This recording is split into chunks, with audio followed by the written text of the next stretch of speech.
श्री शिवाय नमस्तुभ्यम। एक बार श्री महादेव जी पार्वती जी के साथ भ्रमण करते मृत्युलोक में अमरावती नगर में आए। वहाँ के राजा ने एक शिव जी का मंदिर बनवाया था। शंकर जी पार्वती जी के साथ वहीं ठहर गए। एक दिन पार्वती जी शिव जी से बोली, नाथ आइए आज चौसर खेलें। खेल प्रारंभ हुआ। उसी समय पुजारी पूजा करने को आए। पार्वती जी ने पूछा, पुजारी जी बताइए जीत किसकी होगी। पुजारी जी ने बिना सोचे समझे कहा कि भगवान भोलेनाथ जीतेंगे, किंतु अंत में जीत पार्वती की हुई। पार्वती जी ने मिथ्या भाषण के कारण पुजारी जी को कोढ़ी होने का श्राप दे दिया। पुजारी जी कोढ़ी हो गए। कुछ दिन बाद देवलोक की अप्सराएं पूजन के लिए आई और पुजारी जी को देखकर उनके कोढ़ी होने का कारण पूछा। पुजारी जी ने सब बातें बतला दी। अप्सराएं बोली, पुजारी जी अब 16 सोमवार का व्रत करो, महादेव जी आपका कष्ट दूर करेंगे। पुजारी जी ने उत्सुकता से व्रत की विधि पूछी। अप्सराओं ने पुजारी को 16 सोमवार व्रत की विधि बताते हुए कहा कि सोमवार के दिन सूर्योदय से पहले उठना, फिर स्नान आदि से निवृत्त होकर स्वच्छ वस्त्र धारण कर लेना। इसके उपरांत आधा सेर गेहूं के आटे का चूरमा बनाकर उसके 3 भाग कर लेना। फिर भगवान शिव की प्रतिमा के समक्ष घी का दीपक जलाकर गुड़, नैवेद्य, फूल, बेलपत्र, चंदन, अक्षत, जनेऊ का जोड़ा लेकर विधि विधान प्रदोष काल में भगवान शिव की पूजा करना। पूजा के बाद गेहूं के आटे से बनाए गए चूरमे के 3 भाग में से 1 भाग शिव को अर्पित करना और 1 आप ग्रहण करना। बाकी भाग को भगवान का प्रसाद मानकर सभी में बांट देना। इस विधि से 16 सोमवार व्रत कर 13 सोमवार को 5 सेर गेहूं की बाटी का चूरमा बनाकर भोग लगाकर बांट दें। फिर सर्व कुटुंब प्रसाद ग्रहण करें। ऐसा करने से शिव जी आपके सारे कष्ट दूर करेंगे। यह कहकर अप्सराएं स्वर्गलोक को चली गई। पुजारी जी यथाविधि व्रत कर रोग मुक्त हो गए और पूजन करने लगे। कुछ दिन बाद शिव जी पार्वती जी पुनः आए। पुजारी जी को कुशल देखकर पार्वती जी ने उनके रोग मुक्त होने का कारण पूछा। पुजारी जी के कथन अनुसार पार्वती जी ने व्रत किया। फलस्वरूप कार्तिकेय जी पार्वती माता की आज्ञाकारी हुए। कार्तिकेय जी ने भी माता पार्वती से पूछा कि क्या कारण है जिससे मेरा मन आपके चरणों में लगा। पार्वती जी ने वही व्रत बतलाया। कार्तिकेय जी व्रत किया। फलस्वरूप उनका बिछड़ा हुआ मित्र मिला। उसने भी कारण पूछा और बताने पर विवाह की इच्छा से यथाविधि व्रत किया। वह विदेश गया। वहाँ राजा की कन्या का स्वयंवर हो गया था। राजा का प्रण था कि हथनी जिसको माला पहनाएगी उसी के साथ पुत्री का विवाह होगा। वह ब्राह्मण भी सोमवार को देखने की इच्छा से एक ओर जा बैठा। हथनी ने माला ब्राह्मण कुमार को पहना दी। धूमधाम से विवाह हुआ। तत्पश्चात दोनों सुख से रहने लगे।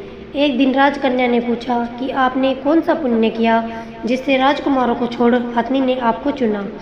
ब्राह्मण ने 16 सोमवार का व्रत सहविधि बताया। राजकन्या ने पुत्र प्राप्ति के लिए व्रत किया और सर्वगुण संपन्न पुत्र प्राप्त किया। बड़ा होने पर पुत्र ने पूछा, माताजी किस पुण्य से आपको मेरी प्राप्ति हुई। राजकन्या ने सब विधि 16 सोमवार का व्रत बिताया। पुत्र राज्य की कामना से व्रत करने लगा।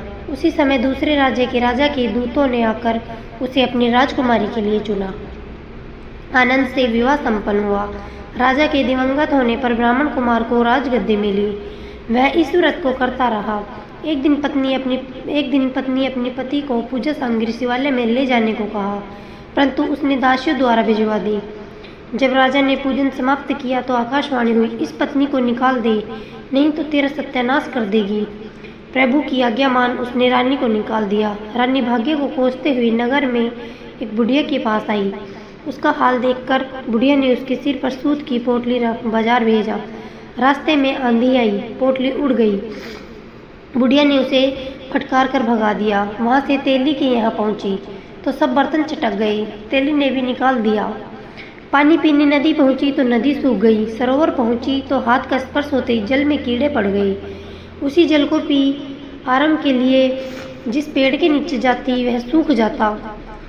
वन और सरोवर की यह दशा देखकर ग्वाल उसे मंदिर के गोसाई के पास ले गई। उसे देखकर गोसाई जी समझ गए कि यह कुलीन अबला विपत्ति की मारी हुई है। धैर्य बंधते हुए बोले, बेटी तू मेरे यहाँ रहे, किसी बात की चिंता मत कर। रानी आश्रम में रहने लगी, परंतु जिस वस्तु पर इसका हाथ लगे उसी में कीड़े पड़ जाएं। दुखी हो गोसाई जी ने पूछा, बेटी किस देव के अपराध से तेरी यह दशा हुई है?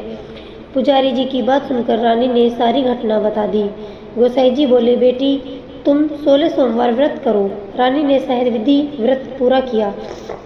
व्रत के प्रभाव से राजा को रानी की याद आई और दूतों को उसकी खोज करने भेजा।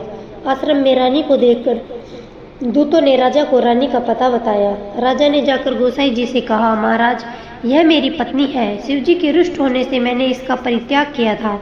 शिवजी की कृपा से मैं इसे लेने आया हूँ। कृपा इसे जाने की आज्ञा दे। गोसाई जी ने आज्ञा दे दी। राजा रानी नगर में आ गई। नगरवासियों ने नगर सजाया, बाजे बजने लगी, मंगलाचार हुआ। तत्पश्चात शिवजी की कृपा से पतिव्रत 16 सोमवार का व्रत कर वह रानी के साथ सुखपूर्वक रहने लगी। इसी प्रकार जो मनुष्य भक्ति सहित और विधि पूर्वक 16 सोमवार व्रत करता है और कथा सुनता है, उसकी सभी मनोकामनाएं पूर्ण होती है और अंत में वह शिवलोक को प्राप्त होता है। ईश्वर से जुड़ने की इस पावन यात्रा में हमारे साथ आइए और हमारे चैनल से जुड़कर पाए प्रतिदिन नवीन भक्ति, ज्ञान, मंत्र, भजन व संकीर्तन, सनातन धर्म की प्रेरणादायक कथाएं, व्रत कथाएं, उपवास विधि व पर्वों की जानकारी, विशेष आध्यात्मिक सामग्री जो आपके जीवन में शांति, सकारात्मकता और भक्ति लाएगी। अगर आप लोगों को हमारी यह कथाएं पसंद आती हैं तो हमारे चैनल को सब्सक्राइब करें। धन्यवाद।